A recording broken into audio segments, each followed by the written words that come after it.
Um aviso de utilidade pública. É importante que todos os presentes assinem a lista de presenças que está à entrada aqui deste salão.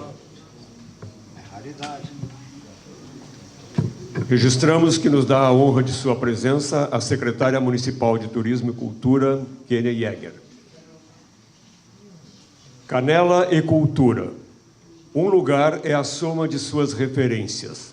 Nelas estão o seu território, sua geografia, seu clima, sua gente. E é a gente que estabelece as relações de um lugar, consigo mesmo, com a vizinhança, com as pessoas e entre elas. Essa combinação gera a cultura, expressão que permite tantas e tão múltiplas definições que a própria ciência prefere apresentá-la no plural. Um município como o nosso, que em breve completará 81 anos de emancipação, que tem em suas raízes as combinações étnicas que lhe dão diversidade, se sustenta neste caldo cultural e dele extrai as mais expressivas manifestações. Entre elas, a Festa da Música, o Festival de Bonecos e o Festival da Serra. O primeiro painel desta segunda noite tem o tema Canela na Cultura, abordado por Rosângela Oliveira, Marina Gil e Yolanda Rigoto, sob a mediação de Marcelo Matti, a quem solicitamos que ocupem a mesa principal.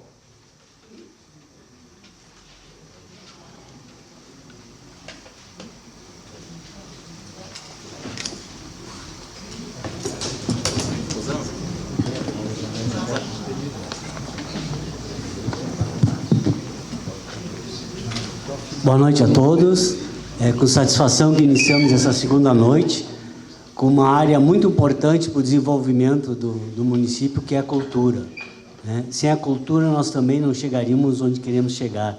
Extremamente importante, eu acho que vai ser esse painel. E para iniciarmos, vamos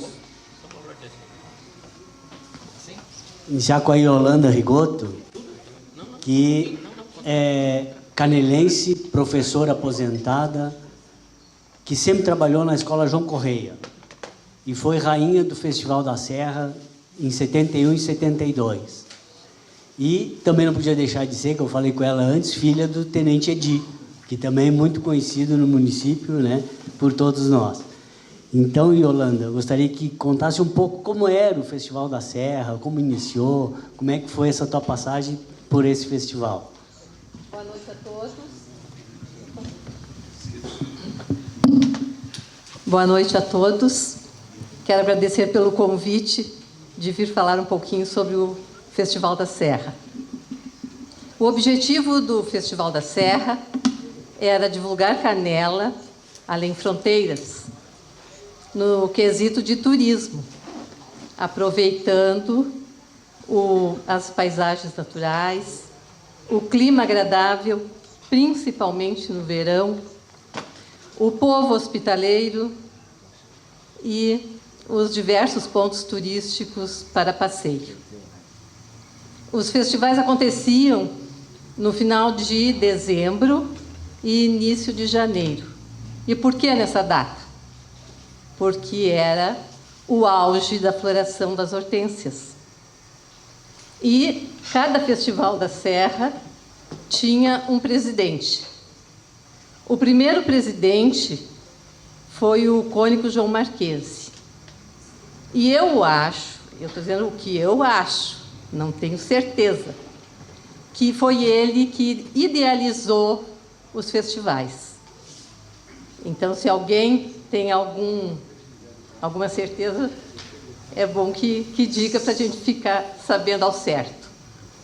Então, em 61 e 62 foi o primeiro festival. A rainha foi a Rosa Maria Zanata.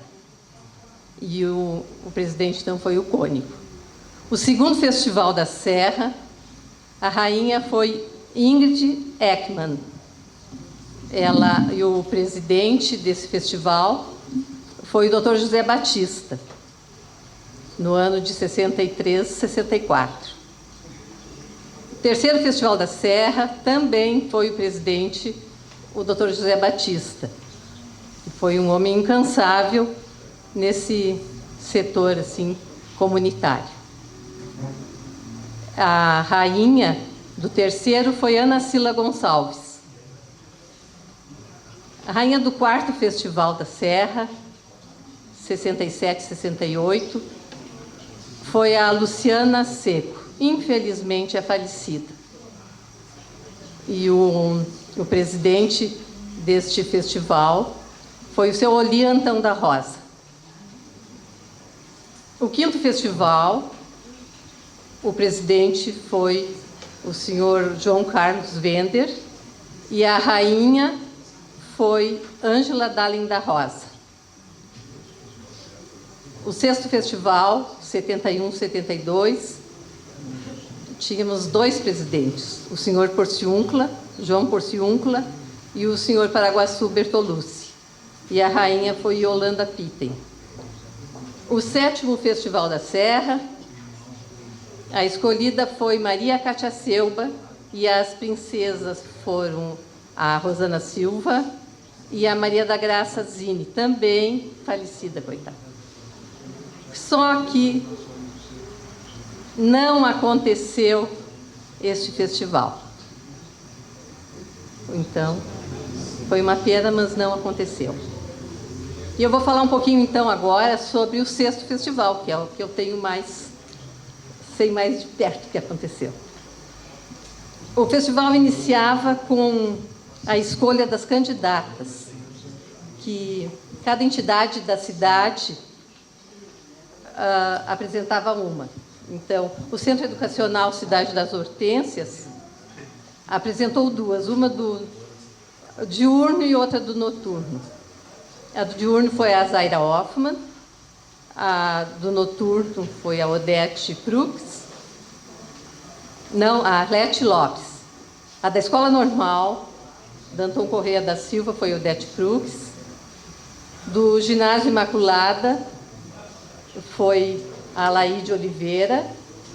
Do Ginásio Auxiliadora, foi a Rosiere Reinheimer.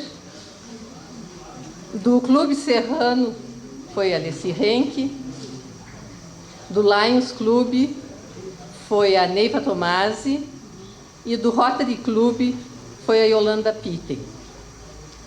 Depois dessa escolha, nós tínhamos mais ou menos um mês para nos prepararmos para o baile de escolha, que era feita por um júri composto por jornalistas de Porto Alegre, Caxias, pelo representante da Embratur, secretário do Turismo do Rio Grande do Sul e pela rainha em vigor. Esses escolheram, então, Yolanda Pitten como rainha, a Rosiere Reinheimer, primeira princesa, e a Laíde Oliveira como segunda princesa. Depois de escolhido, depois do dia 18 de outubro, que foi a escolha, nós tínhamos o serviço de fazer a propaganda do festival. Então, íamos nas mídias em Caxias do Sul, Porto Alegre. Eu fui ao Rio a convite do Dr. Kessler Coelho de Souza, no programa do Flávio Cavalcante, da época. Ó, tem gente que não sabe que tinha esse programa. Do Flávio Cavalcante, do J. Silvestre, meu Deus do céu. E também na revista O Cruzeiro. Teve também uma delicadeza das aerolíneas argentinas, que ofereceu também uma viagem para Buenos Aires, então sempre na divulgação do festival. Tinha também uma propaganda, era meio rústica, mas que deu resultado. Os caminhoneiros, eles saíam das firmas carregados, enlonados, e atrás do caminhão o cartaz do sexto Festival da Serra, dos festivais, quer dizer, dos festivais da Serra. Então era uma propaganda para todo o Brasil, porque a Madeira, por exemplo, ia de Canela até Recife. Então tínhamos essas propagandas feitas por eles também. Durante os festivais, tinha, assim, as gincanas, corridas de carro, os rally, não sei se está escrito ali, torneios esportivos, rodeio. Eu lembro do primeiro Festival da Serra que teve o rodeio lá no Palácio das Hortênsias. Eu era um caquinho, tinha 6 anos, eu acho. Mas eu lembro desse rodeio e lembro também de uma exposição que teve na Sonelli antes de ser inaugurada. O primeiro Festival da Serra teve a exposição lá. Então, e a exposição que tinha de produtos de canela.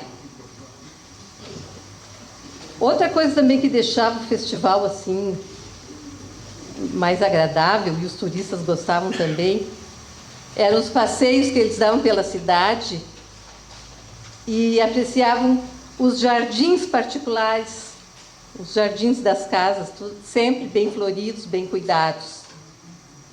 Tinham também os grupos de senhoras da sociedade canelense que plantavam hortênsia. Havia as recepcionistas do Contour também, que acolhiam muito bem os turistas, dando informações. Tinha os escoteiros, os Pedro Palmirins, que ajudavam onde fosse necessário. E os desfiles, gente, de carros alegóricos eram confeccionados pelas firmas de Canela e desfilavam muitas missas e rainhas, não só daqui, como as que vinham de fora, porque como a gente ia desfilar em outras cidades, elas vinham aqui. E num dos festivais veio até uma Miss Brasil desfilar aqui em Canela. Foram aplaudidas demais. E os 2 pontos altos do Festival da Serra foram os bailes, com o Serrano lotado, e o desfile de carros alegóricos, ambos com um número de público enorme. Até um comentário saiu num jornal de fora, que as atenções do mundo turístico do sul do Brasil, especialmente, estiveram voltadas domingo último para Canela. As grandes atrações, talvez a maior de todas, foi a presença maciça dos canelenses e dos visitantes que tomavam conta das ruas e das calçadas. E assim encerrou-se o 6º Festival da Serra. E o que não sabíamos é que seria encerrado para sempre os festivais da Serra. Deixando uma lacuna enorme no setor de turismo em Canela, no Rio Grande do Sul e no Brasil. Era domingo, 9 de janeiro de 1972. Foi uma pena, mas acabou. Agora eu tenho que dizer uma coisa a respeito das hortênsias. Seguidamente, quando nós recebemos visita de amigos ou de parentes, eles vêm para mim e dizem assim: Yolanda, e as hortênsias? Ai, meu Deus. Realmente, as hortênsias estão muito escassas em Canela. Realmente, para ser chamada de cidade das hortênsias, está deixando a desejar. Então, se cada morador de Canela plantasse e cuidasse de uma muda por ano, cada ano teríamos 50 mil mudas de hortênsia a mais. Né? Então, Canela poderia continuar fazendo jus ao nome, ao cognome Cidade das Hortênsias. Agora eu tenho um recadinho aqui para... Dá tempo ainda? Eu tenho um recadinho da Rosa Maria Zanata, porque a semana passada eu telefonei para ela dizendo que ia ter o encontro de memórias e se ela queria chamar a atenção de alguma coisa que aconteceu durante o festival dela. Daí, então, essa semana ela me respondeu, ela telefonou e disse Olha, Yolanda, eu tive procurando as minhas lembranças nas minhas caixinhas e fiquei emocionada demais, demais, mas não era com os desfiles, nem com os bailes, nem com esse glamour todo que tem nos festivais. O que me deixou emocionadíssima foi na frente da igreja católica, tinha Nossa Senhora ali, e eu fui coroar a Nossa Senhora. Então, era a rainha do festival, da época do primeiro festival, coroando Nossa Senhora. E daí ela disse que, na época, ela tinha 17 anos, ela não se deu conta da magnitude do ato, mas que agora foi demais. Então, quando ela se emocionou, ela pediu uma bênção especial à Nossa Senhora, que derramasse graças sobre Canela, sobre o povo de Canela, que agissem conforme a vontade de Deus, que rezassem muito, porque oração salva. Então, ela pede também que vivam sempre conforme a vontade de Deus e que as coisas que não são de Deus se afastem daqui. Muito obrigada.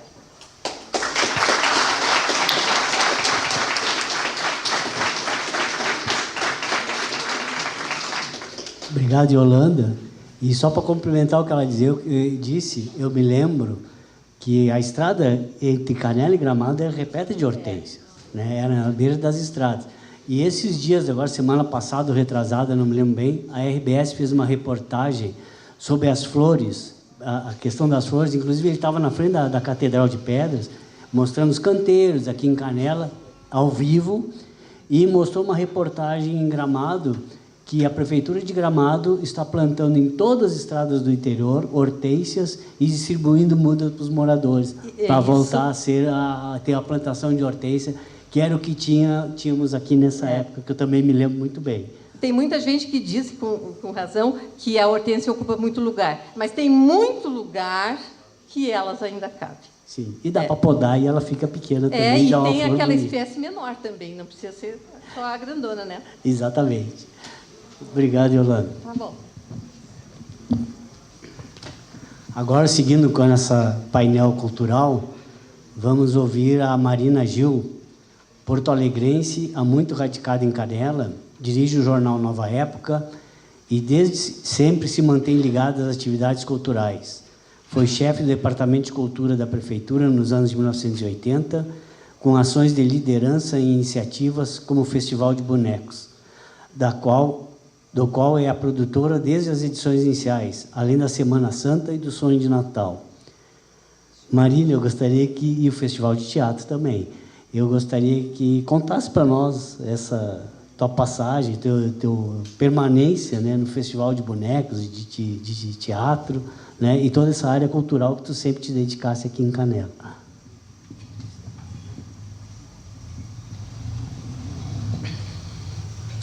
Alô. Bom, boa noite a todos. É sempre um prazer, é sempre uma alegria ouvir as histórias. Yolanda, maravilhoso aqui saber desse evento, né, que ainda é vivo na lembrança de todo mundo, né, de muita gente que teve a sorte de acompanhar. E o Festival de Bonecos, assim como os eventos culturais, fizeram parte de anos de ouro de Canela, assim como o Festival da Serra também, assim como o Festival da Música. Foram anos onde a cultura tomou conta, né? A gente tem uma história de cultura em Canela maravilhosa, que precisa ser cada vez mais valorizada.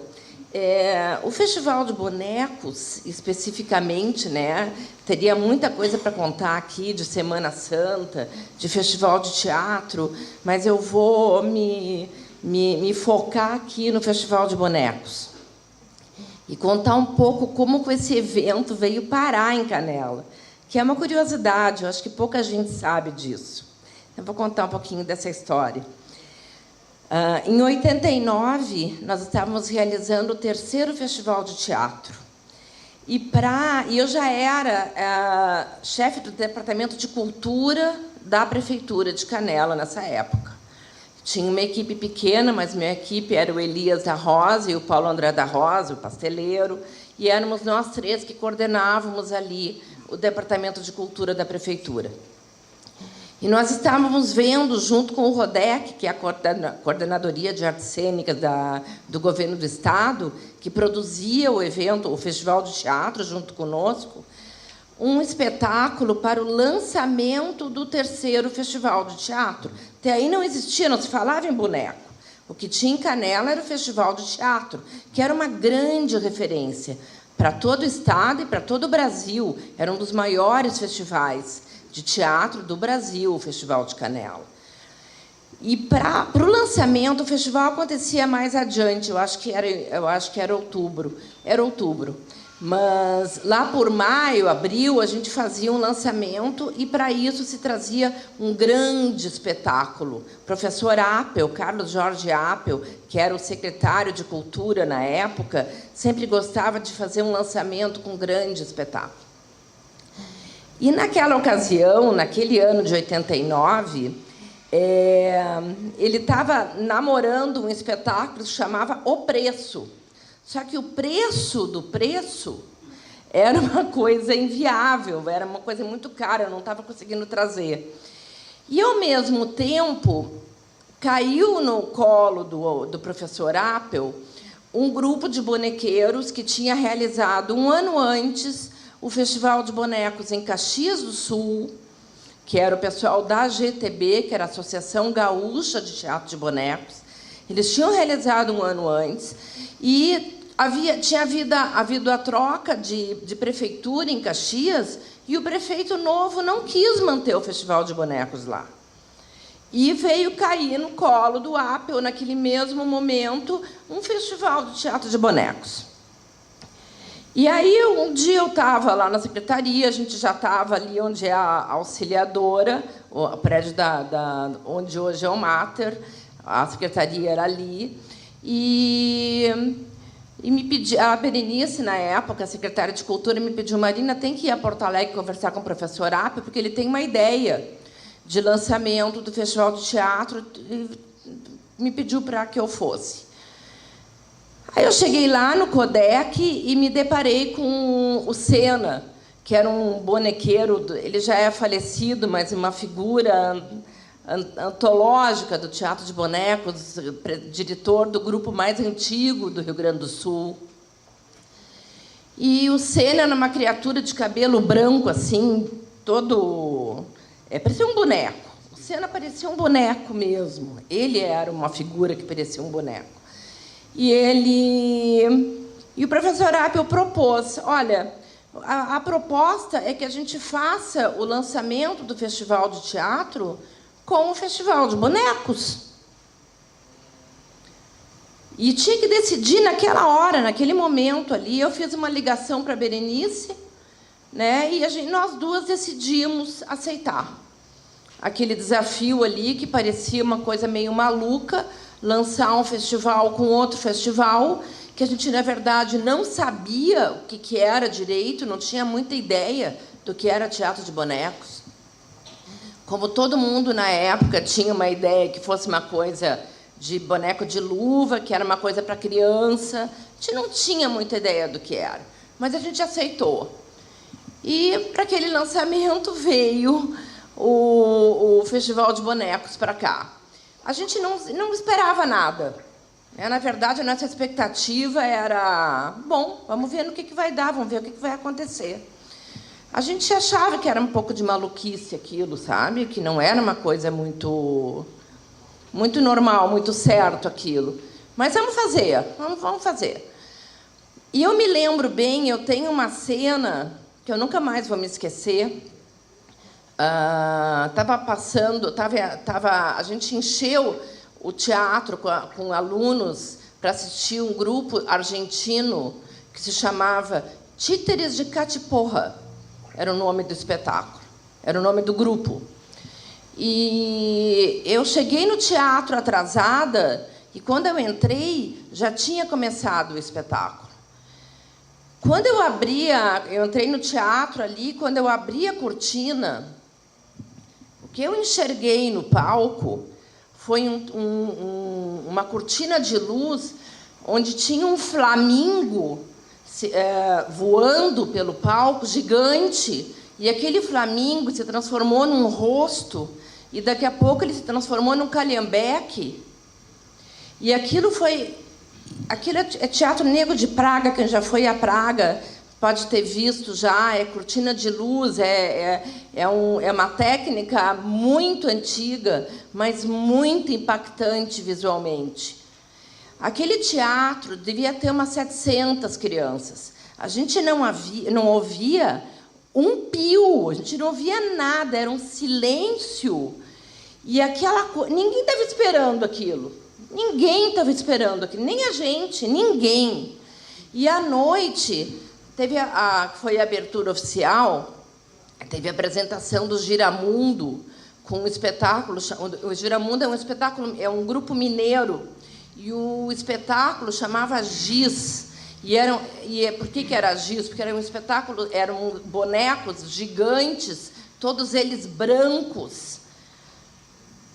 Bom, nesse primeiro dia, a gente já viu do que a gente tinha dado uma dentro, primeiro lugar, que a gente tinha acertado em aceitar aquele convite, aquela loucura que tinha nos apresentado, e que a gente, naquele momento, decidiu que aquele festival não ia mais embora.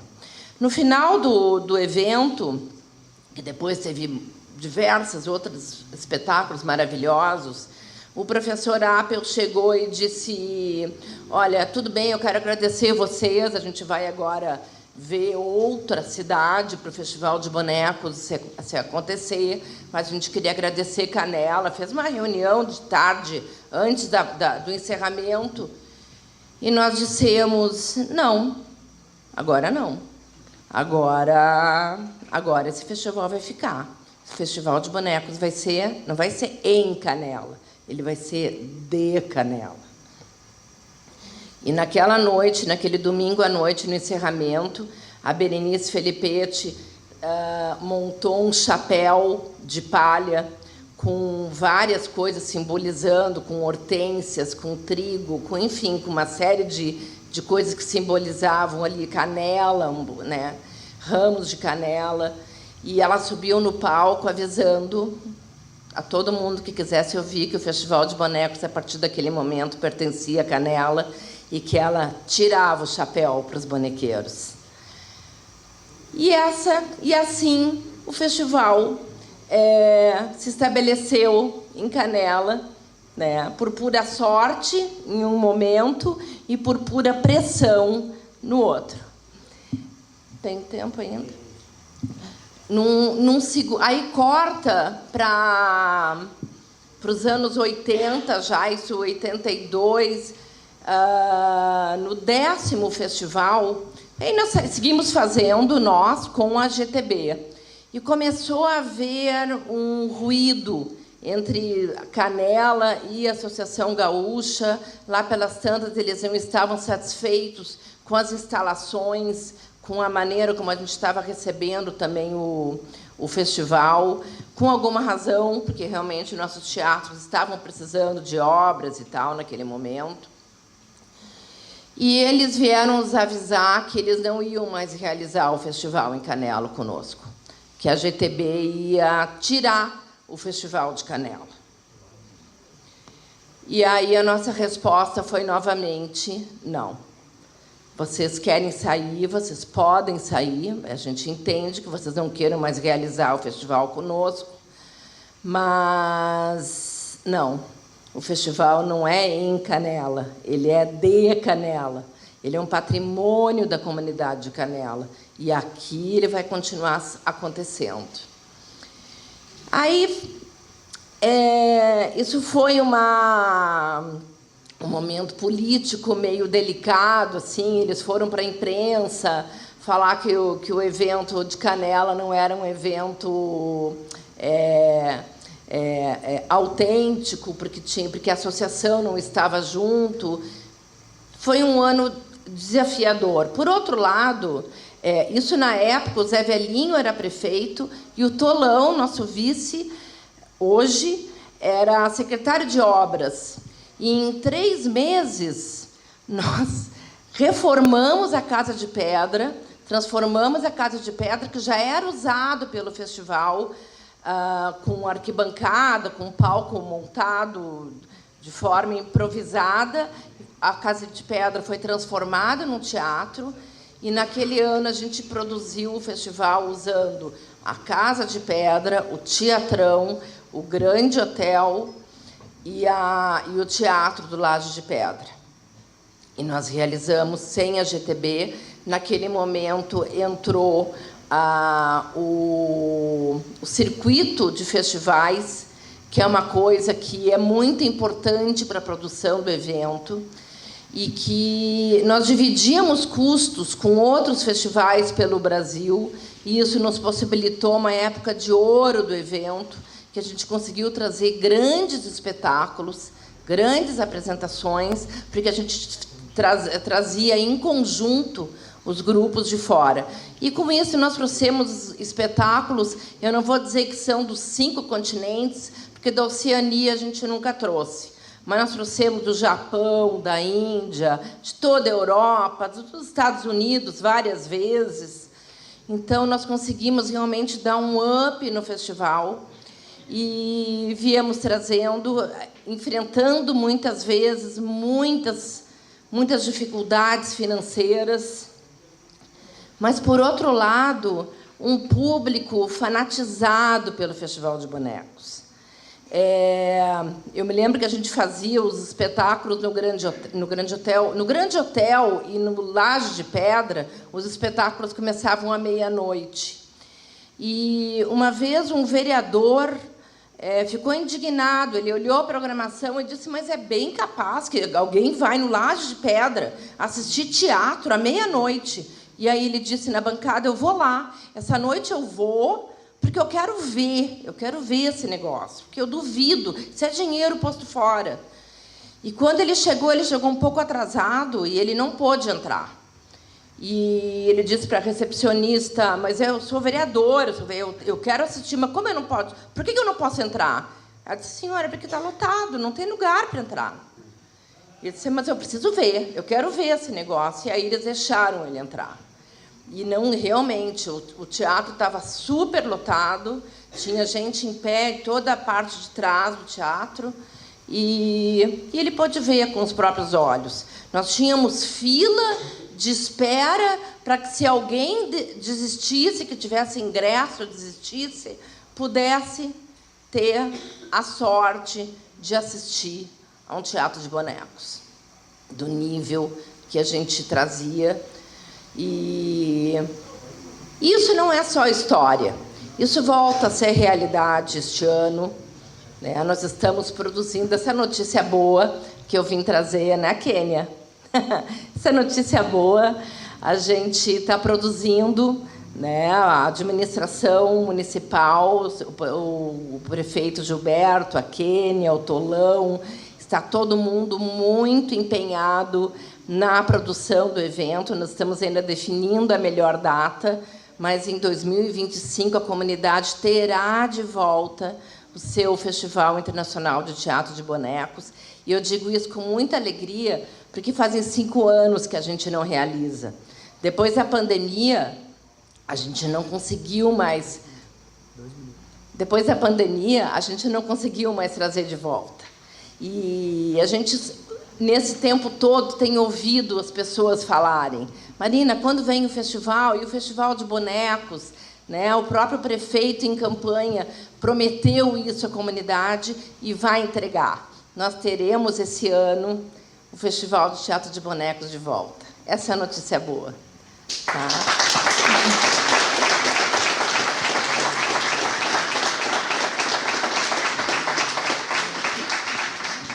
Obrigado, Marina. E também lembrando que no Festival de Bonecos tinha desfile, tinha toda uma programação na rua, gratuita e tudo mais, que a população toda participava também do festival, né? Me lembro muito bem disso também. Bom, agora vamos ver o Festival Nacional da Música, Festa Nacional da Música, com a Maria Rosângela Oliveira, que é produtora de eventos, formada em turismo, com curso de supervisão, monitoria e controle de qualidade. Foi assessor de turismo de Canela e, por 18 anos, trabalhou com Fernando Vieira, um dos criadores da Festa Nacional da Música. Então, Rosângela, nos fale um pouco dessa Festa Nacional.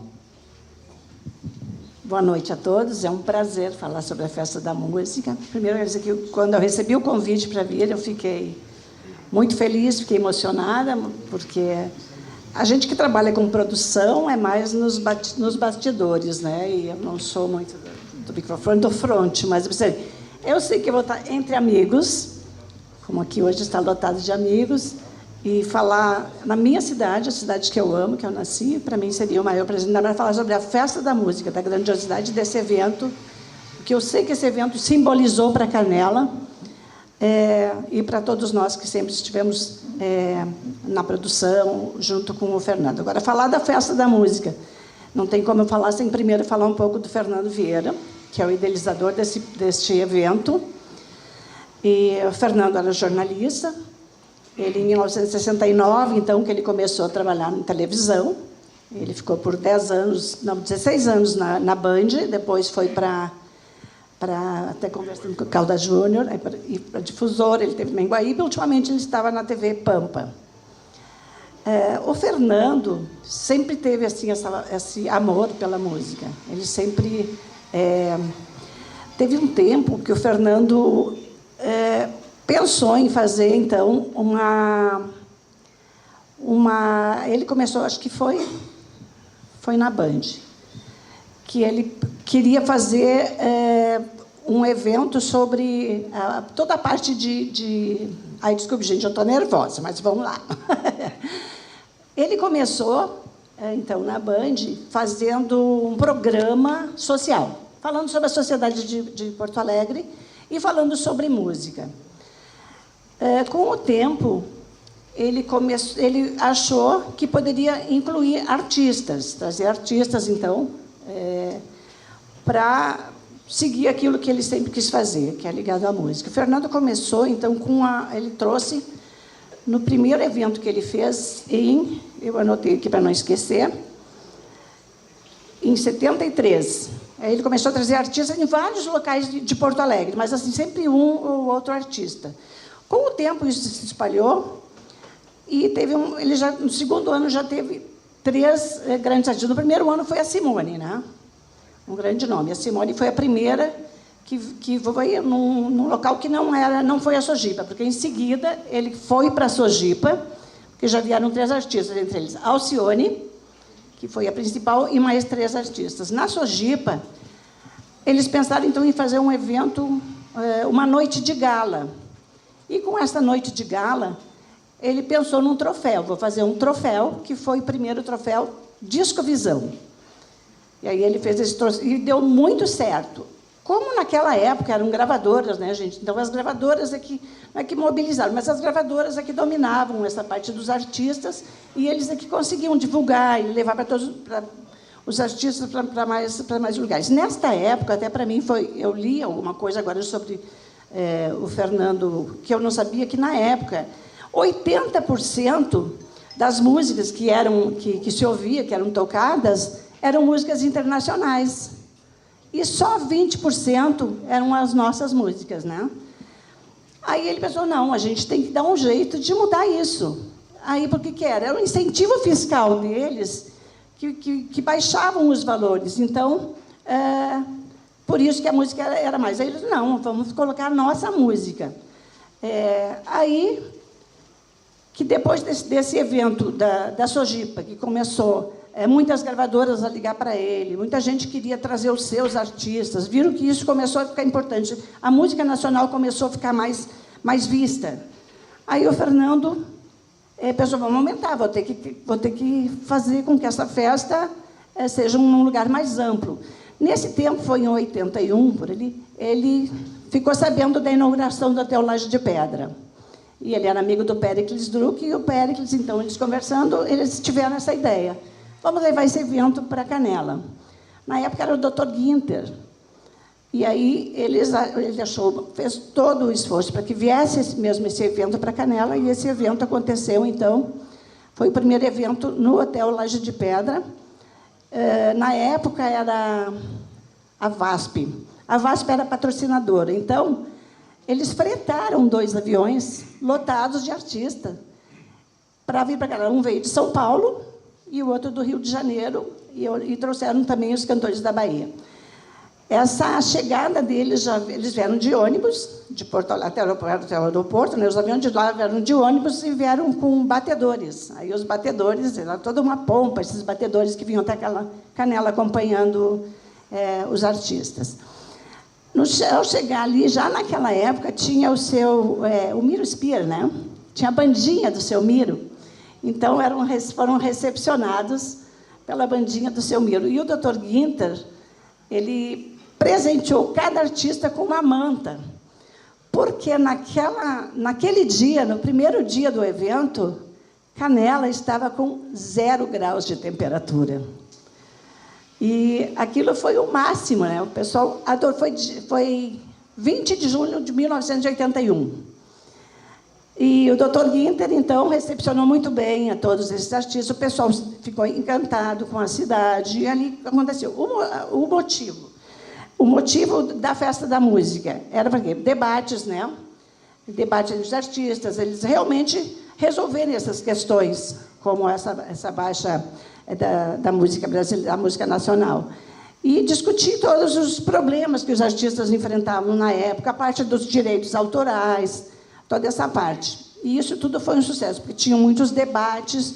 Junto com os artistas, então, veio as gravadoras, programas de televisão, que tudo isso impulsionou muito para falar muito sobre Canela, para levar o nome de Canela adiante. Então, esta era a festa nacional do disco naquela época. Foi até 1983, como festa do disco. Em 1983, aí o Fernando pensou, eu vou dar uma pausa, porque esse evento está crescendo muito. Tinha sido o 3º ano da festa, né? Está crescendo muito e eu preciso reorganizar esse evento. Eu vou parar por 2 anos. Só que, infelizmente, esses 2 anos viraram 22 anos que Canela ficou sem a Festa da Música. A Festa do Disco, contando com os anos que houveram em Porto Alegre, com a Sojipa, e com os 3 anos daqui, foram 10 anos de Festa do Disco.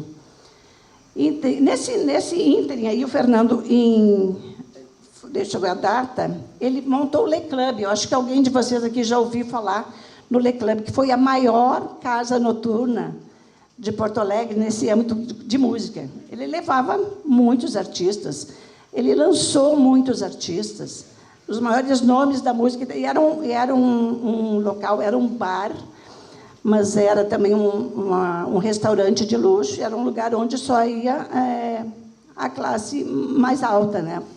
Era muito eletiva, muito seletivo também a entrada de pessoal, e muito pessoal. Era muito concorrida a entrada no Le Club. O Le Club ficou até 1992. E aí, o Fernando pensou, temos que voltar com a Festa da Música, né? E ele continuou conversando sempre com muitos políticos. O Fernando sempre teve muito neste meio, tinha muito acesso. E resolveram novamente trazer para Canela o evento que não poderia mais vir com o nome de Festa do Disco, né? Porque o disco já não tinha mais, a gente já estava indo para o CD e para DVD. Aí ele botou o nome de Festa Nacional da Música e recomeçamos, então, em 2005. Aí, novamente, já agora com a Webjet, tivemos 2 aviões fretados, um de São Paulo, o do Rio de Janeiro e um da Bahia. com toda a pompa de batedores, de tudo mais, chegando a Canela, vieram a Canela. Só que aí o evento aumentou bastante. Surgiu também o futebol, o Grenal dos artistas, que esse Grenal, até com o passar dos anos, ficou muito interessante, porque os artistas se reuniam no Rio de Janeiro, os do Rio, e treinavam entre eles lá, já pensando no próximo ano para o Grenal em Canela. A disputa ficou muito grande também, porque tinha muito artista querendo vir e não comportava, primeiro até PPCI, né? Tem uma quantidade de gente para estar no evento, que não pode ser. Então, ficou bom para nós, porque a gente já podia escolher, né? Era um evento muito grande, gente. Eles chegavam no primeiro dia, tinha toda essa recepção, e já no primeiro dia tinha entrega de troféu, tinha as homenagens. Essas homenagens, normalmente, o troféu eram umas 14, 15 artistas homenageados. Então, era uma noite grande, que vinha autoridades, nós sempre tínhamos alguém também representando o presidente. Né? Era uma noite glamourosa. Mas a organização era... O Fernando não gostava ele tinha uma coisa assim com ele. O Fernando era uma pessoa que era impressionante. O Fernando guardava tudo na cabeça dele. O Fernando não anotava nada. Eu anotei aqui um monte de coisa, né, para não esquecer. Ele não anotava nada. Ele tinha o evento todinho na cabeça dele. E ele gostava de uma equipe muito enxuta. Nós trabalhávamos... A Marina, acho que lembra, a nossa equipe eram 8 pessoas, direto com ele, porque ele tinha sempre aquele receio. Mas nós tínhamos, claro, tínhamos um pessoal do som, da iluminação, que é uma equipe grande, o pessoal que monta o palco. Um evento desses é muita gente, né? E a gente gravava, tudo era gravado.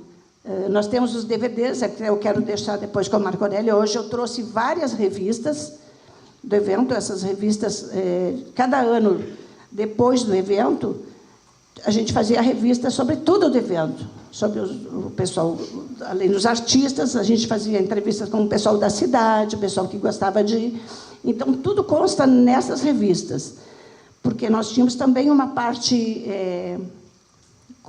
cultural, uma parte social, uma contrapartida social que tinha nesse evento. Em Canela, por exemplo, a gente dava palestras para os estudantes, então convidavam várias escolas de Canela, onde falava sobre droga. E uma vez veio o Emerson Wente, que era o chefe, o chefe de polícia, né? E chefe do Estado-Maior.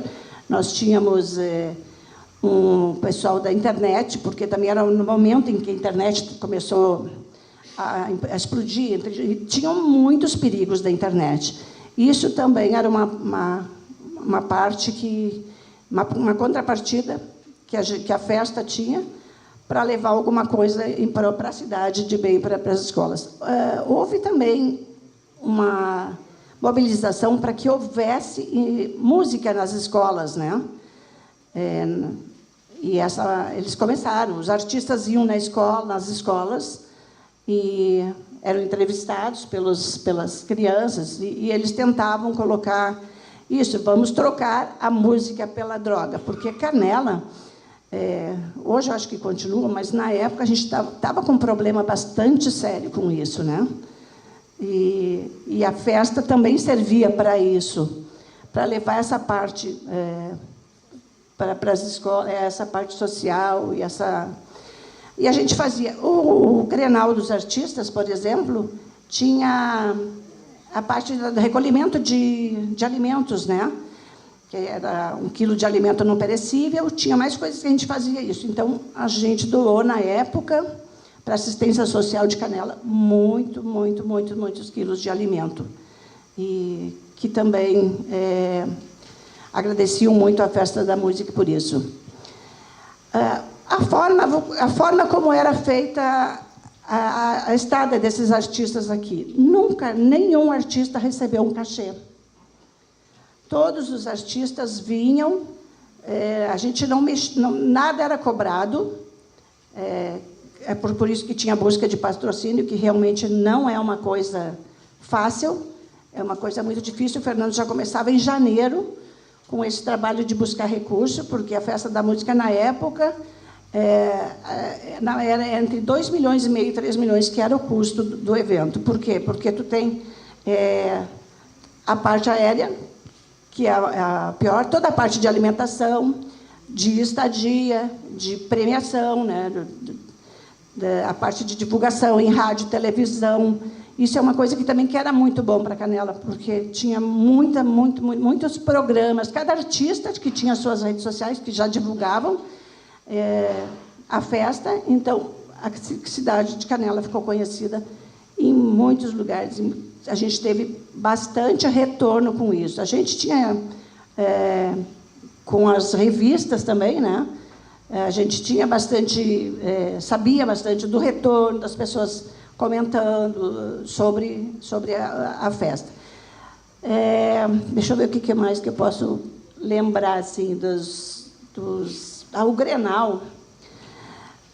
O Grenal tinha o apoio do Grêmio mesmo. Então, vinha o ônibus do Grêmio, o ônibus do Inter, e tinha mesmo essa competição entre ambos, né? Da mesma forma que tem no futebol, tinha ali. Eles queriam com que o seu time ganhasse mesmo. E, com o tempo, eles começaram o Fernandinho, o Fernando era conselheiro do Inter. O Fernandinho também era. Então, o que eles começaram a fazer? Eles começaram a também premiar quem não era totalmente ligado à música, mas que jogava futebol. E isso convidavam para o time do Inter. Aí o César Pacheco, que era do Grêmio, disse: não, isso não está certo. Então, vocês veem que era uma coisa simples, né? Um evento que era mas que tinha uma competição sadia, mas que divertia bastante, assim. Só um. Bom, depois, então, a festa foi para... Aqui, nós ficamos 12 anos com a festa em Canela. Depois, a gente teve que ir para Bento, por diversos motivos, porque o Laje não comportou mais. Eles iam fazer uma reforma que já não dava mais para ficar aqui. Porque com o artista tem aquela parte da segurança, né?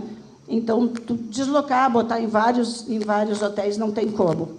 Nós, claro, na época, além de usar todo o Laje de Pedra, a festa utilizava o Hotel Continental e mais umas 8 pousadas para lotar todo mundo. E esse deslocamento dos artistas principais ficava difícil em função da segurança mesmo. E uma notícia também para vocês, que a gente está fazendo de tudo. Nós já começamos com as reuniões esse ano para retornar com a Festa da Música também para Canela novamente. E, claro que ainda o que está, realmente, o problema é o hotel que comporte todo mundo mesmo. Mas tudo indica, a festa vai voltar de qualquer forma. Se não for em Canela, vai ter que ser em Bento novamente, ou Porto Alegre. Mas a nossa ideia é seguir aqui em Canela. Eu tenho pelo menos dá tempo de botar uma. É que, como eu falei que eu vim aqui para o pessoal, o Sérgio Reis mandou um recadinho, o Neto Fagundes mandou um recadinho, Gustavo Vitorino. Então, eu vou ver se vocês conseguem escutar.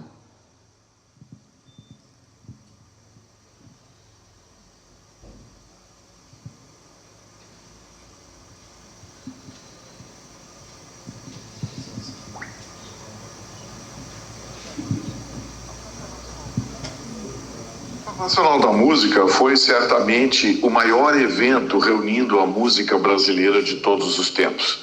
Durante muitos anos, esse evento reuniu de forma espontânea, sem nenhum tipo de cachê ou qualquer tipo de pagamento direto ou indireto a artistas, a nata da música brasileira para discutir os rumos e, principalmente, as propostas e os projetos para o setor. Dividido em 3 segmentos distintos, a Festa Nacional da Música sempre teve a complexidade de abranger todos os segmentos da música brasileira. Num primeiro segmento, as novidades, aqueles que traziam um papel importante para a inovação e para as mudanças do nosso cenário musical. Todas as querências, eu sou o Neto Fagundes e estou aqui para falar sobre a Festa da Música, né? Eu teria tantas coisas para falar da Festa da Música, mas eu acho que o principal de tudo isso é a oportunidade que ela me deu de ser homenageado junto com a minha família, né? Com o tio Nico, com meu pai, Bagre Fagundes, com os meus irmãos, o Ernesto, o Paulinho, e ao mesmo tempo poder confraternizar, né? Com a música brasileira. Então o nosso canto gauchesco e brasileiro nunca foi tão valorizado como ele foi valorizado ali na Festa da Música, né? Tanto em Canela quanto depois em Bento, mas Canela com aquele sabor especial de grandes encontros, né? De momentos que estão guardados na nossa memória, mas principalmente no nosso coração. Então, fico sempre na torcida que a gente possa ter novos encontros, porque a música brasileira agradece, né? É uma história que o Fernando criou aí pela amizade dele, pelo companheirismo dele, e que a Zanza dá continuidade aí nessa história tão bonita e tão emocionante.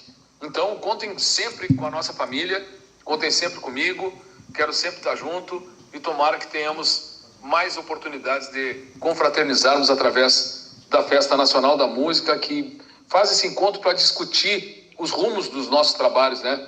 A parte empresarial, a parte de discografia, nesse novo momento, também como fazer a rede social funcionar para a relação da música. Então tem tantas possibilidades e oportunidades que a Festa da Música nos dá, tá bom? Grande abraço para todos vocês e tomara que a gente se encontre mais rapidamente aí na Festa Nacional da Música, numa nova edição, para a gente lembrar pessoas que abriram esses caminhos e pessoas que estão dando continuidade a essa história. Que foi o idealizador da Festa Nacional da Música, lá em Canelas, no Rio Grande do Sul, em Porto Alegre. Era um trabalho magnífico que ele fez com amor, com carinho, aonde conseguiu reunir todos os segmentos da nossa música brasileira, todos juntos. Lá nós confraternizávamos, discutíamos os problemas, matávamos saudades um do outro, víamos grandes artistas cantando lá, matando saudade e mostrando talento. É uma pena que perdemos o Fernando, mas ficou a imagem dele por nosso coração eternamente. Então, a gente tem falta dessa festa, a gente sente falta dos amigos, onde lá eu fazia um rancho, que nós fazíamos churrasco e divertíamos, cantávamos todos juntos. Tinha eu cantando com Fagner, uma coisa linda.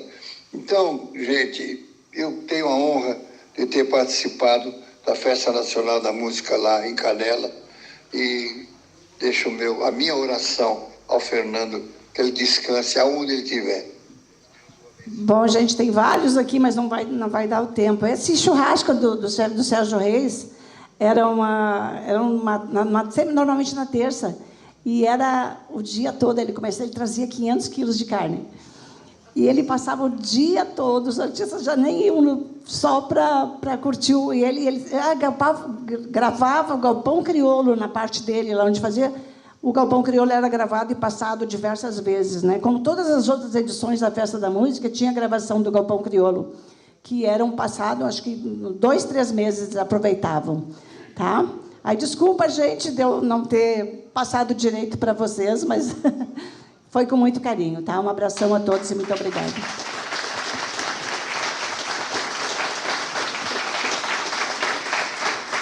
Obrigado, Zanza. Com certeza foi uma ótima explanação das 3. Eu acho que ficamos bem satisfeitos com essa parte cultural que tivemos aqui nesse painel. E eu convidaria o presidente Paulo, a Noeli e o Marcos Zimmermann, que eu vi por aí, para entregar um mimo para os nossos convidados.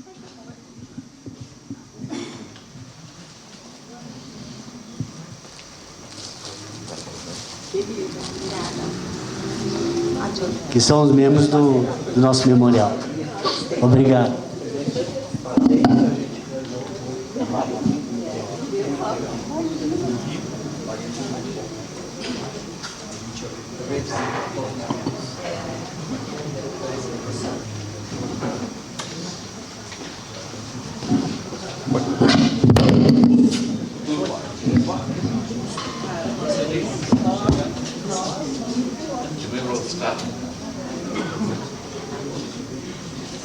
Canela na educação.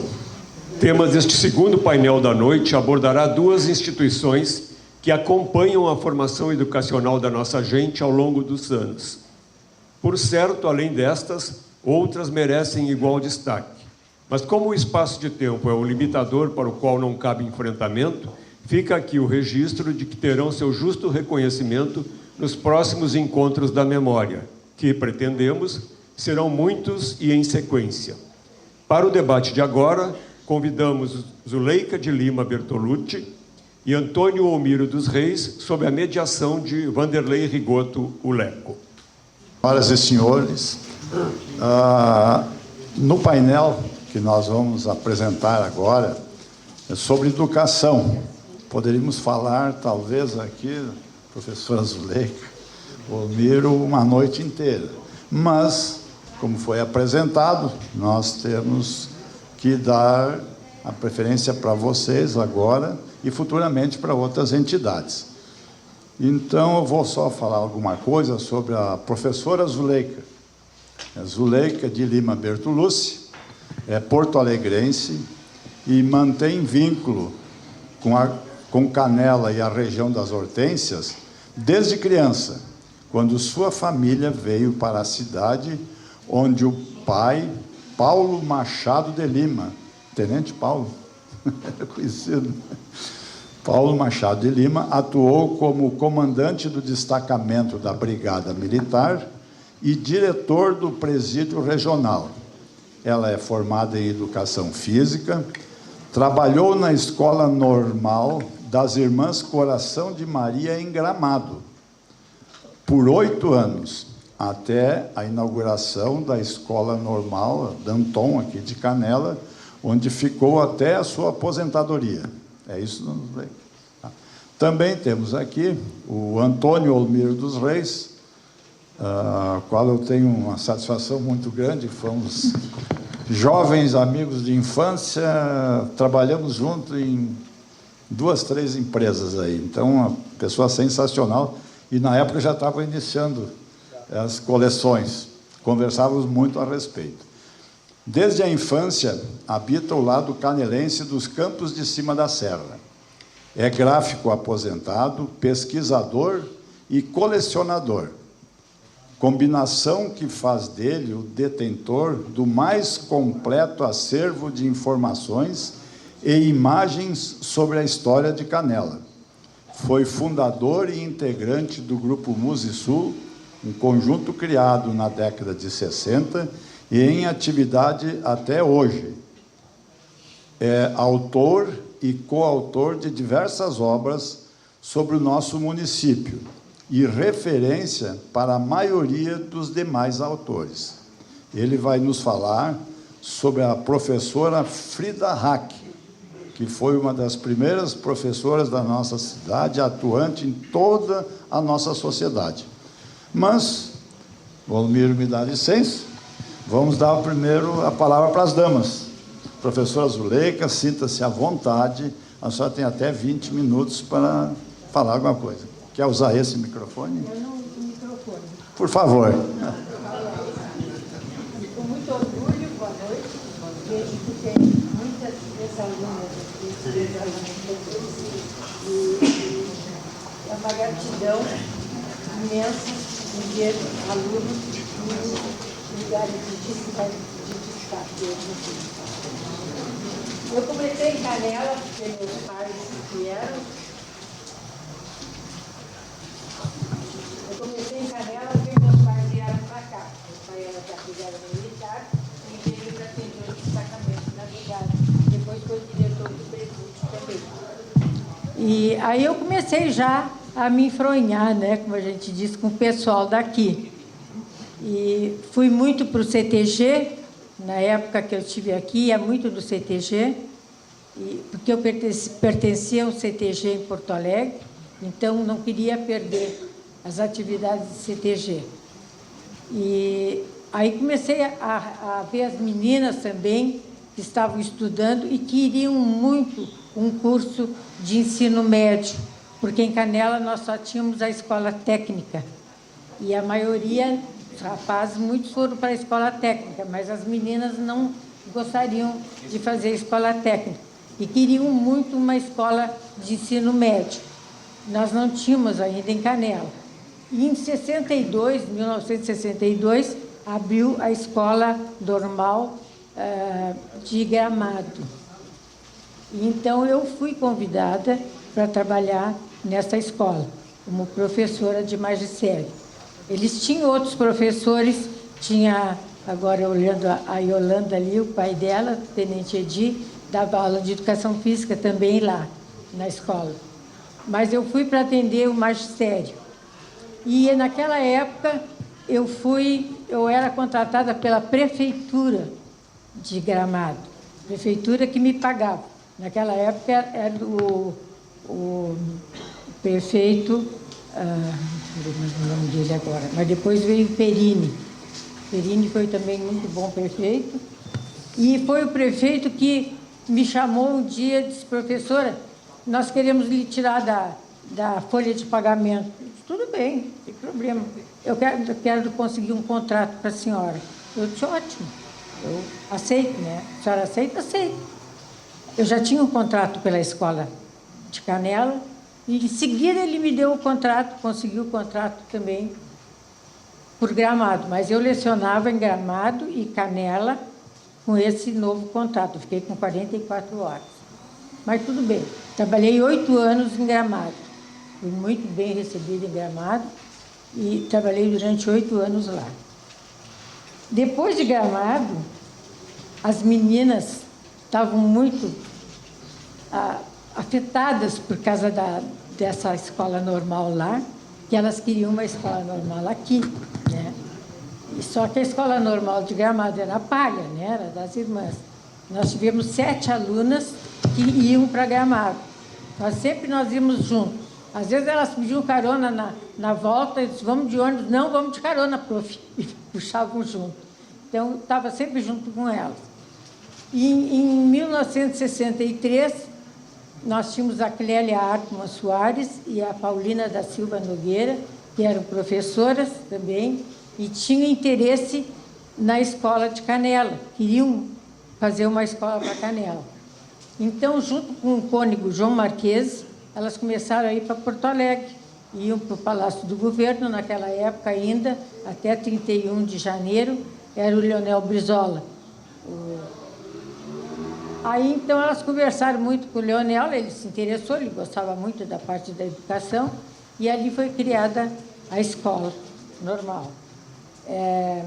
Em 10 de janeiro de 63, decreto estadual número 006/B, é criada e instituída de utilidade pública a Escola Estadual de Ensino Médio Danton Correia da Silva, e em 14 de novembro, até Estadual de Ensino Médio Danton Correia da Silva. Era nosso patrono Danton Correia. Então, nós começamos ali, em abril de 63, iniciou a escola. Nós tínhamos 2 turmas. Uma turma egressa do Colégio Auxiliadora, terminaram o ginásio, e queriam muito ir para o ensino médio. E outra turma eram professoras que já eram do município, professoras do município, já davam aula, mas não tinham o título de professor, né? Porque não tinha naquela época. Eu vou ver aqui o nome delas para dar para vocês, inclusive. Tinha uma turma bem grande, muitas delas já foram, não sei como é que eu estou aqui ainda, mas elas já foram. Tinha a Diná Reis Senhori, Maria Sônia Lírio, Valdir Serres. Essa Valdir Serres, até hoje nós nos encontramos, nós somos companheiras de academia. Ela é uns meses só mais velha do que eu. Eu fiz 85, ela vai fazer 86.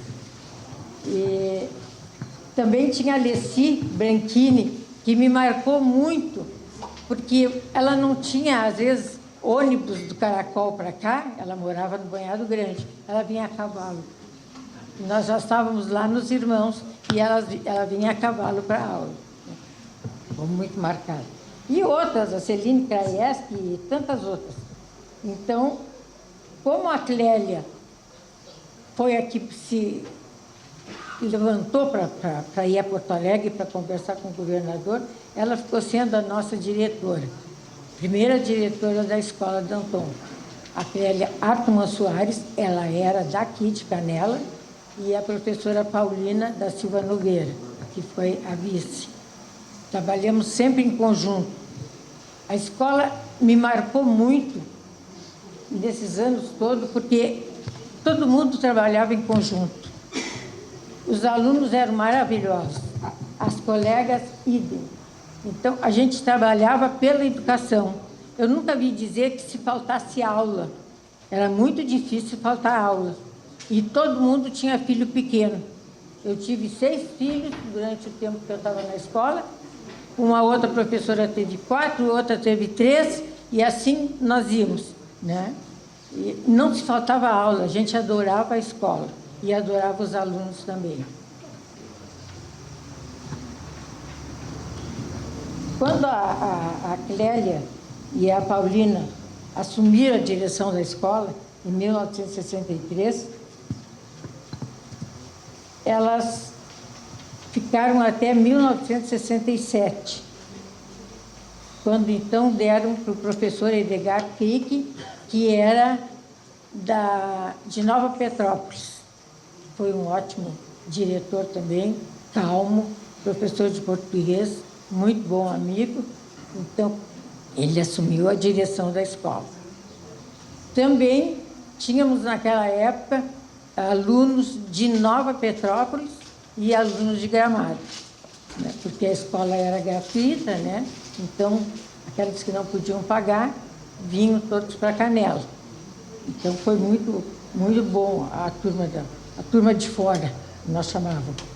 Essa turma das professoras antigas, que a turma costumava dizer que era as velhas, né? Porque tinha as novas, né, do ginásio, e as outras as velhas, mas não eram velhas, elas eram professoras já, né? Mas não eram velhas. O professor Edgar Crick também foi ótimo, ótima pessoa. Depois do Edgar Crick, que foi em 1963 até 67, o Edgar Crick tomou posse. Depois dele, tomou posse a professora Aninha Gali. Foi ótima diretora nossa. Eu lembro que nós recebemos o prédio bonito, bem feitinho, envidraçado, mas não tinha cortina. E tinha muito sol, quem sentava, os alunos que sentavam naquela parte do sol. E a Aninha trouxe para a escola, o Círculo de Mães também trouxeram máquinas de costura e trabalharam no corredor, que agora é fechado aquele corredor, mas antes era aberto. Trabalhavam ali fazendo as cortinas das salas. Diversas mães, né? Aquilo foi assim bem marcante para a gente, né? Aquele entrosamento das mães com as professoras. A Aninha foi maravilhosa, uma diretora maravilhosa. Depois da Aninha, de novo veio o professor Edgar Crick. Também teve uma parte importante, um ótimo diretor. Depois de Edgar Crick assumiu a professora Noeli de Azevedo de Souza. Ótima diretora também, ótima amiga, ótima companheira, fez grandes coisas pela escola. Foi, assim, uma amiga e uma diretora maravilhosa. Sem falar nos alunos, né? Porque os alunos também eram maravilhosos, todos os alunos. Era um ambiente, assim, bom. Um ambiente que havia amizade entre os professores e amizade com os alunos também. Nós queríamos muito bem para os nossos alunos. Tanto que nós temos alunos aqui hoje, né, em altos postos ali. Isso nos dá muito orgulho. Bom, depois da professora Noeli, assumiu a professora Berenice, que a Marina citou, a professora Berenice assumiu e ficou muito tempo na direção. Eu estou vendo aqui o meu amigo lá do CTG. O que mais que posso botar para vocês? Nós tivemos os primeiros professores da escola. Foram as duas, que foi o diretor e vice, e eu e o Geraldo Engelbrecht. Muitos talvez conheçam, né? O Geraldo Engelbrecht já morreu também. Da nossa turma da escola, todas já foram. Só estou eu aqui, não sei como é que eu estou ainda. Ainda estou aqui, como é o filme, ainda estou aqui, né? Ainda estou aqui. E, então, foi assim, muito gratificante esse período de escola. Nós trabalhamos muito e nossos alunos nos ajudaram muito. Nós fizemos um CTG Mirim, as colegas queriam CTG Mirim. Como eu vim de um CTG, eu em Porto Alegre eu estava num CTG. Zuleika, tu vai organizar um CTG Mirim e vai fazer isso aí. Eu, tá, tudo bem, mas vocês vão ter que me ajudar. As danças e tudo eu faço. Eu dançava e declamava também pelo CTG em Porto Alegre.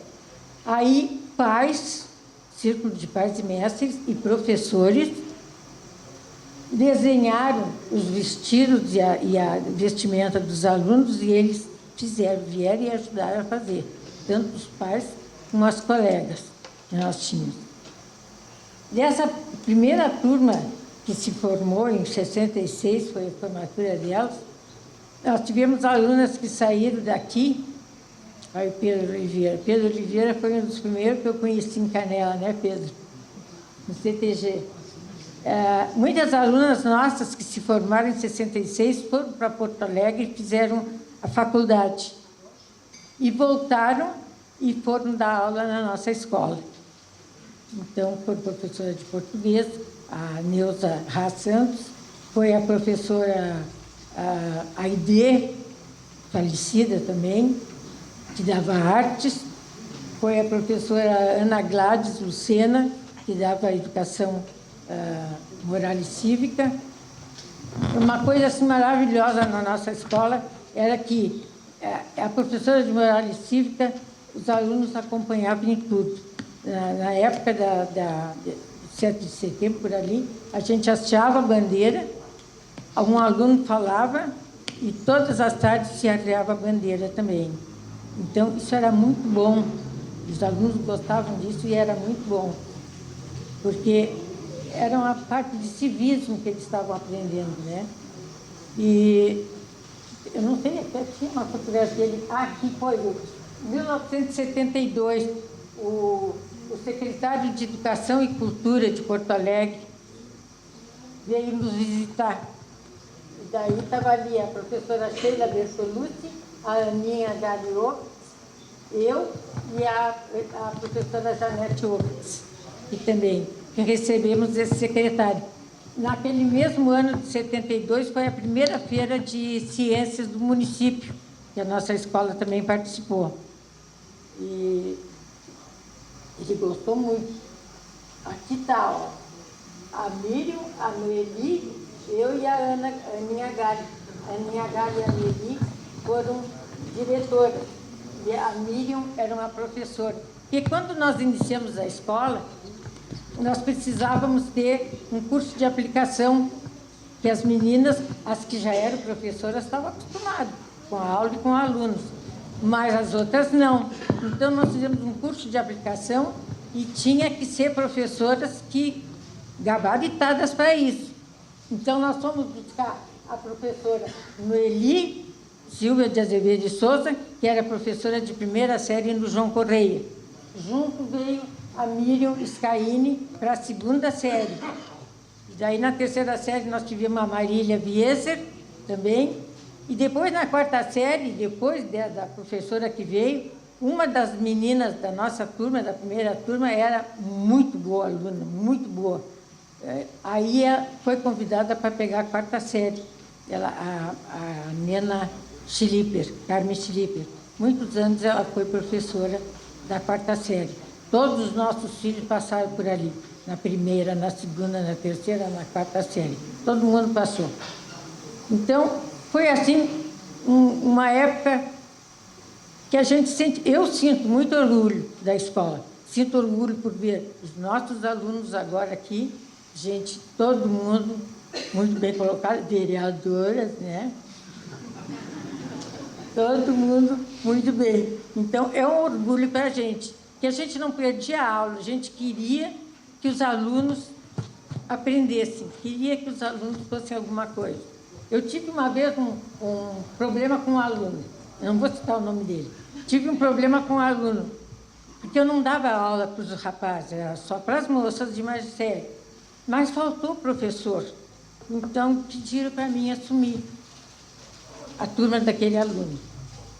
E ele incomodou um pouco, ele era muito danado, incomodou um pouco. Até o dia que eu disse, olha, tu não entra mais na minha aula, tá? Enquanto teu pai não vier aqui conversar comigo, tu não entra na minha sala. Educação física não tinha problema, ninguém rodava em educação física, sabe? Educação física e religião tinha que ser dado, mas ninguém rodava. Mas tinha nota, e essa nota podia baixar a média deles, né? Então, eu disse, olha, se teu pai não vier aqui, tu não entra na minha aula. Tudo bem. Aí o pai veio, um amor de criatura, trabalhava no DAIA, querido, me pediu perdão. Eu disse, não, eu não tenho que me pedir perdão. É o seu filho que vem me pedir perdão. Vem me pedir desculpa, perdão não. Aí, no outro dia, fui na sala de aula buscar, porque a nossa quadra era em cima, era mais longe, tinha que ir na sala de aula buscar a turma e levar até lá, né? Não podia deixar ele sozinho. Aí, cheguei lá e disse, professora, quero falar com a senhora. Tudo bem, eu quero pedir desculpa pela última aula. Eu disse, tudo bem, está desculpado. Esse aluno era delegado de polícia em Santa Catarina, foi depois delegado de polícia, que me deixou assim, maravilhada, incomodou que nem sei, mas era professor, era delegado de polícia. Um amor do guri, coisa mais querida, já morreu. Tá bom. Aí ele morreu, porque ele se aposentou e ele foi atender alguém que entrou lá num bar que queria assaltar, e ele foi lá para defender, né? Puxou da arma, e aí os caras tiraram nele e mataram na hora. Marcou a minha vida, aquele menino, que incomodou, e depois foi delegado. Mas gente boa, gente querida mesmo, né? Então foi isso, a minha vida na escola de Antão foi assim, foi essa. A Noeli, que o filho dela está aqui, um dos filhos, tinha um deles, o Gilberto Luiz. Nós tínhamos o JEP antigamente na escola, e a gente preparava os alunos para o JEP. E o Gilberto Luiz quase matava, de tanto desespero, estava sempre nervoso, e tinha que vir a mãe, tinha que vir o pai para ver o que ele estava fazendo. Outra coisa que me marcou muito foi o time de voleibol, que a Marisa está aqui, pertenceu ao time de voleibol. Nós fomos uma época em Nova Petrópolis jogar, e na volta fechou de serração, como sempre na serra, né? E eu estava de Opala, e com as gurias tudo dentro do carro. Aí eu disse, gurias, eu não estou enxergando nada. Professora, nós botamos a cabeça para fora. Uma botou a cabeça do lado de lá, outra cabeça do lado de cá. Professora, vai para lá, porque está quase saindo do meio. Aí eu ia. Daqui a pouco a outra professora, sai daqui, vai para lá, porque está quase no buraco. E assim nós fizemos. Mas foi maravilhoso, foi uma maravilhosa. Até hoje eu tenho elas guardadas. Marisa lembra, né? Marisa também era do time. Nós íamos a Gramado, lembra? Aham. Ia a Gramado, ia a Nova Petrópolis, toda a turma. E eu enchi o Opala, né? Todo mundo ia junto. Olha, pessoal, muito obrigada. Desculpe por qualquer coisa.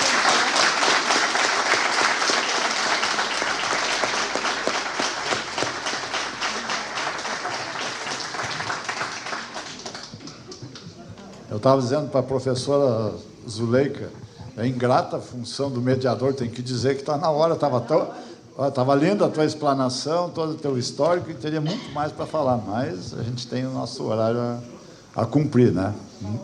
Muito bom, ótimo mesmo. Então, agora nós vamos convidar o Olmiro. Eu queria também colocar que está aqui nos auxiliando a Cláudia, por ser bisneta da professora Frida Hack. Ela auxiliou bastante o Olmiro aqui, então ela tá junto aqui. Qualquer dúvida, ela está para nos ajudar também, tá? Cláudia Wagner. Olmiro, fique à vontade, tens até 20 minutos. Boa noite a todos, e, em particular para os meus familiares que hoje estão aqui, amigos, e a querida professora de gaita, dona Suzana, né, que há muitos anos que eu não a via, mas acontecem, não é milagres, não dá para explicar o quê. Um dia a dona Nídia me ligou que era para mim passar lá na casa dela. E daí, uma semana ou duas depois, eu fui, porém, as gurias que me atenderam disse que ela não poderia me atender naquele dia, né? Então tá, tudo bem. Aí, não sei, acho que mais de ano, foi antes da pandemia,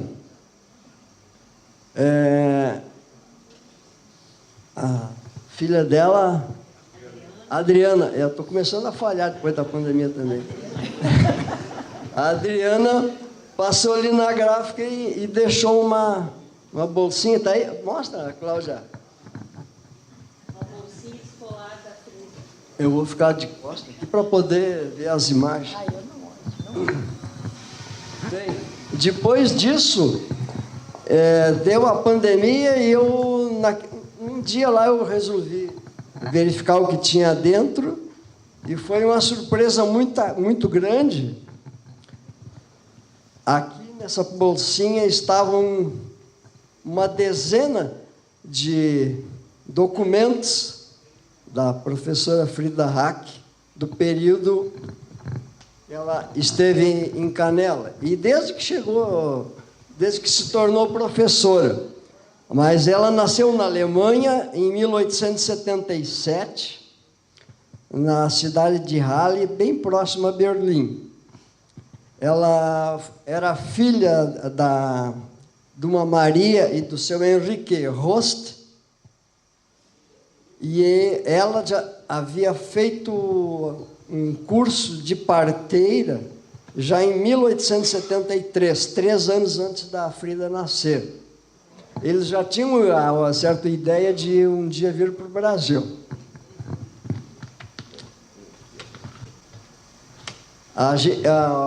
Eu não pude fazer praticamente nada.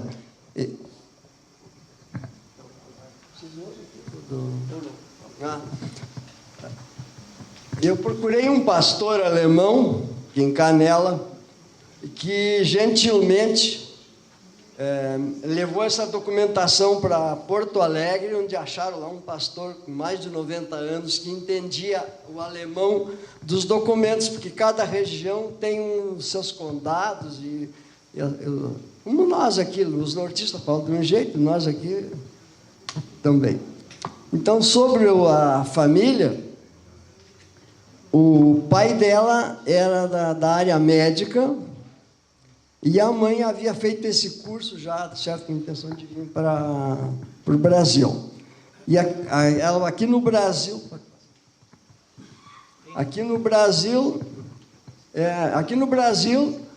eles chegaram lá pela Ilha das Flores, no Rio de Janeiro, em 1888. Ali eles ficavam em quarentena, os imigrantes.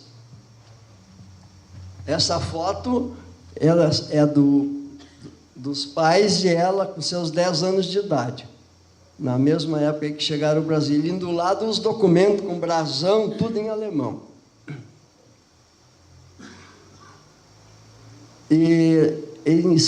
Possivelmente eles vieram para a região do Rio dos Sinos, onde ela casou com 20 anos de idade, com um balduí no rack, e a certidão de casamento foi lá de São Leopoldo.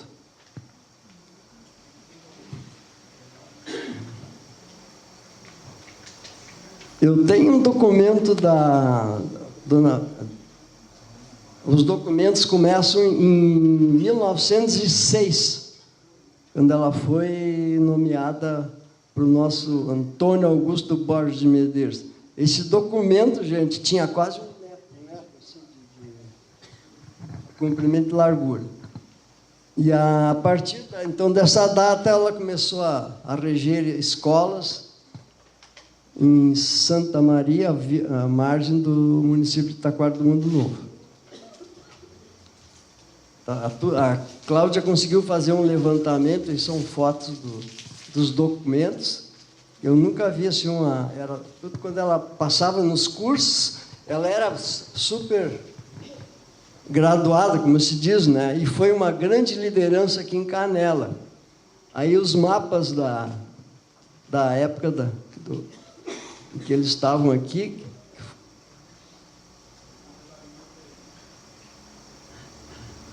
Aí um breve histórico da nossa ferrovia, onde diz ali que em 1922 o trem já chegou aqui na região, e é verdade, porque a estação do trem da Várzea Grande, de Gramado e Canela foram construídas em 1922, porém a inauguração foi só lá em 24. E o resto está tudo escrito aí, mas essa foto aí, eu consegui há muitos anos atrás com a comunidade evangélica, onde a dona Frida tinha uma grande participação, e foi uma das fundadoras, tanto da comunidade evangélica, como desse grupo de senhoras de coral. Inclusive tem não sei se é a mãe do Paulo Drexler ou é a tia ali, Paulo, bem na ponta. Tem essa foto, né? Eu tenho lá em casa uns convites em português e alemão de algumas festividades que a comunidade evangélica fazia em Canela, tanto para a construção da igreja como as festas diversas. E sempre a dona Frida e o marido sempre estavam presentes ou coordenando essas festividades. Se a Cláudia quer falar alguma coisa, essa aí é o lançamento da pedra fundamental, onde o marido da dona Frida aparece. Eu tenho uma foto que é dentro da igreja, depois já sendo erguida. Boa noite a todos. Satisfação estar aqui para colaborar com o Miro. E em relação à participação da Frida na comunidade evangélica, ela foi uma líder para montar a Ordem das Senhoras, e temos informações que já em 2026 eles já estavam se reunindo e, como se diz, já planejando para, no próximo ano, formar essa organização. E em 1927 já foi, acho que a primeira ata, né? A primeira ata. E a Frida ficou liderando de 1927 a 1934, que justamente aquela foto que o Miro apresentou, que ela está com um buquê de flores no colo, eu acho que foi a despedida dela como, digamos assim, uma líder ou uma presidente da Associação das Mulheres. E esse trabalho era um trabalho bastante ligado a, como se diz, à religião, a estudo da palavra, a cantos, e também eles faziam um trabalho social importante para os mais necessitados da comunidade. Eu cheguei a entrevistar, está nos meus cadernos, ele era genro do famoso Chico Maria, vocês ouviram falar. Ele cuidava dos potreiros aí da família Correia. Ele me contou que ele vinha a pé lá da avenida todos os dias para estudar na escola da Frida Maria. A escola dela ficava em frente à casa do seu Najib, e seguindo reto lá para o Laje de Pedra, era um carreirinho só. E um dia após o falecimento de João Correia, quando o trem chegou com o corpo, eles estavam se mudando para o centro de Canela, mais precisamente entre a Rua Osvaldo Aranha e a Rua Paulares. Ali tinha umas 3 ou 4 casas de madeira e ela sempre lecionava na casa dela. Eu tenho também subsídios na esquina da Júlio de Castilhos com Augusto Pestana. Ali também ela lecionou, mas mais forte ainda foi na Rua São Júlio de Castilhos, né? Ela tinha casa própria. Na Rua Júlio de Castilhos, a família construiu um casarão e eu não sei se foi ali também, no caso, se foi em alguma residência anterior, porque, inclusive, na documentação do Estado, deu para observar que ela recebeu, inclusive, valores de aluguéis, eu acho que inicialmente, né? Talvez quando tenha vindo para cá, antes de construir. E uma coisa que eu achei bem diferente é que ela cedia sempre o espaço dela para atividades, né? Então, dizem que os primeiros cultos evangélicos não tinha ainda a igreja, não tinha ainda, né, o templo. Exato. E ela cedeu a sua escola para fazer os primeiros cultos evangélicos. Eu acredito que essa escola era a sua residência, né? Essa é uma das fotos. Isso aí deu espaço ao prédio do Remy Villers, para cima do Docinho ali. Essa era um casarão. E aí estão todos os familiares. A dona Suzana vai lembrar disso. Essa foto, a minha prima, que também é bisneta da Frida, está lembrando que é hoje a Avenida Júlio de Castilhos, mais ou menos em frente aos Heydrich e ao lado da família Docinho, só para vocês se localizarem, né? Hoje lá tem o edifício São Jorge, que era do seu Remy Villers, é naquele ponto ali. Exatamente. Essa casa aí, gente, é ao lado da ferragem Piva, onde o Ari deve ter morado. Eu entrei em contato ali com o filho dele. Essa casa aí é do início dos anos 50, antes que a ferragem Piva foi construída em 1955. E daí os Hack vieram morar aqui nessa casa, nessa foto aí. E agora nós estamos vendo aí um agradecimento das professoras do Grupo Escolar João Correia. Exatamente. Ela fez uma doação, quando se aposentou, de 100 mil réis. Foi assim, era um absurdo de dinheiro para a época, né? Então, ela era muito de participar realmente, né? Doando também. Essa foto... 69 anos, viúva quando seu marido faleceu, no ano 46. Naquele documento que o Miro mostrou, é um agradecimento do corpo docente da Escola João Correia a essa doação que foi feita por ela após ela se aposentar, e ali falava que era para os alunos carentes. Então, ela realmente... ela acabou se aposentando no João Correia. Ela ficou muitos anos, desde que iniciou o João Correia, trabalhando lá. Então, acredito que ela tinha assim, um carinho todo especial com essa escola. É uma coisa que já passou ali antes. Em 1935, houve os 100 anos da Revolução Farroupilha, e o professor Eduardo Gans convidou o corpo docente, ela e as outras professoras, para irem a Porto Alegre conhecer lá no Menino Deus, onde eram as exposições, né? Eles fizeram uma reforma muito grande naquele ano, e deu a sorte que, ao chegarem lá, encontraram Getúlio Vargas, que ia saindo, e ele convidou o Eduardo Gans e as professoras. Ele mesmo apresentou para elas. Foi assim, um passeio inesquecível. Isso foi uma das professoras que me contou, né? Essa foto que está ali sendo mostrada é já quando a professora Frida estava viúva, então ela não morava mais no casarão, ela foi morar com o único filho homem dela, que era o Alcindo, a sua nora e o seu neto.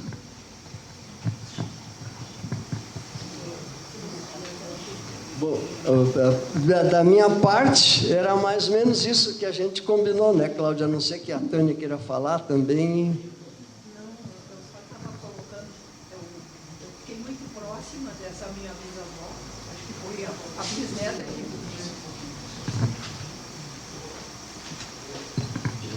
Fala nisso. Aí tá. Eu fiquei bastante próxima dessa minha bisavó, acho que desde que eu nasci, foi a bisneta que ela mais conviveu. E, inclusive, essa última foto que foi mostrada da casa, foi dias antes de eles se mudarem para Porto Alegre. Eu não sei se seria como uma lembrança, né? Que ficou ali. E eu era aquela bisneta que levava a minha bisavó a passear. Ela caminhava muito devagar, já arrastando as pernas.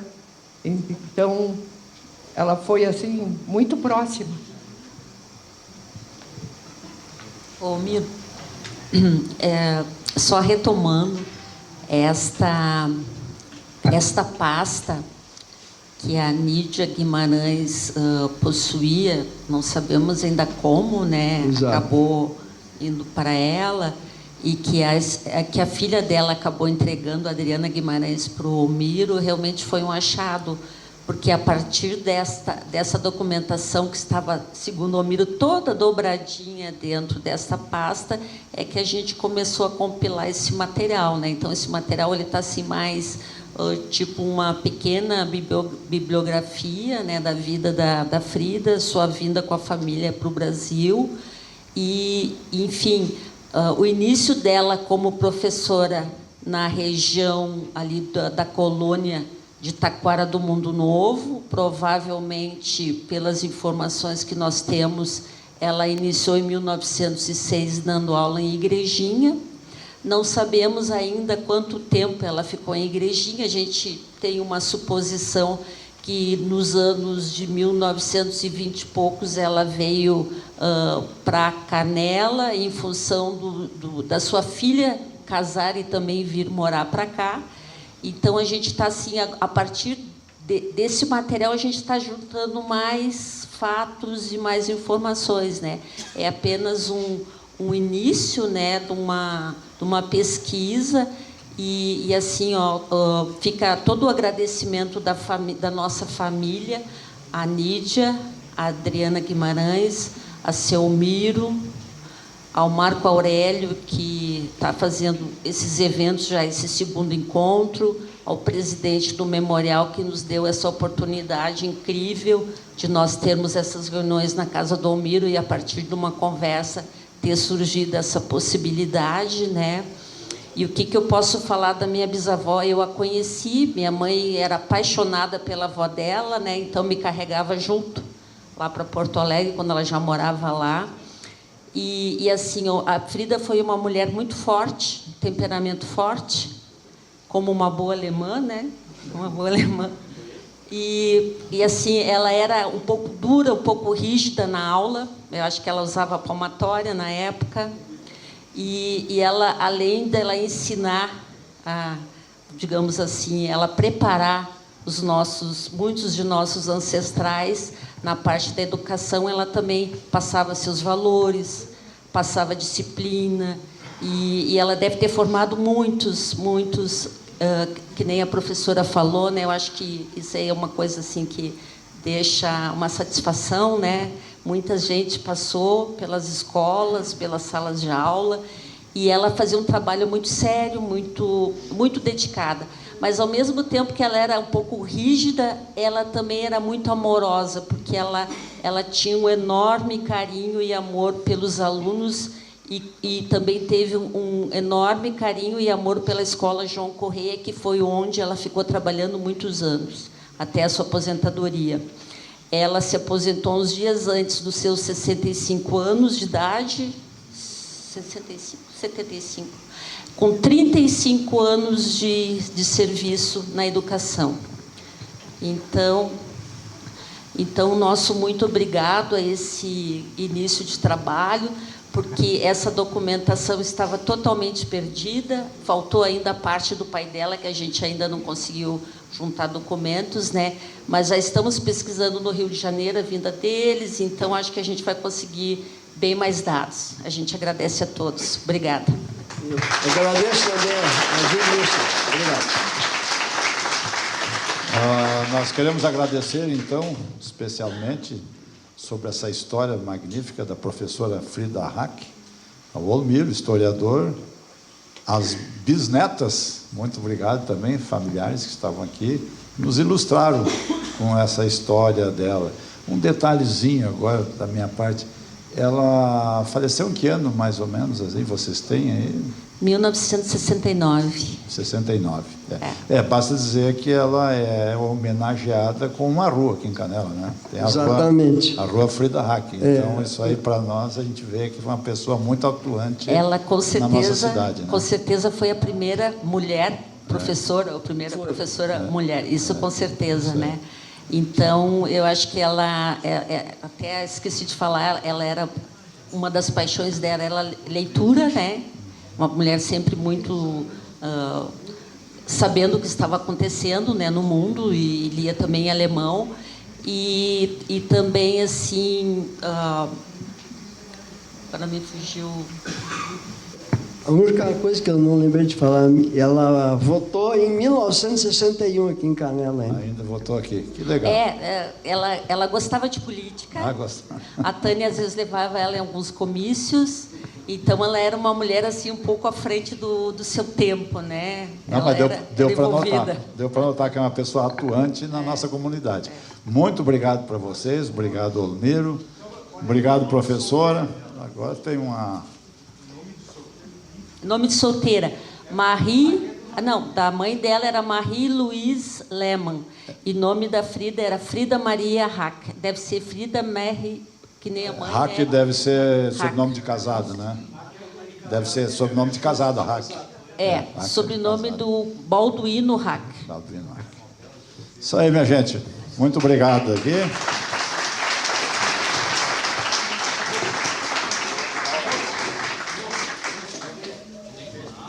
Uma pequena lembrancinha para essa colaboração de vocês aqui do Memorial, tá bom? Muito obrigado. Obrigado, Olmiro.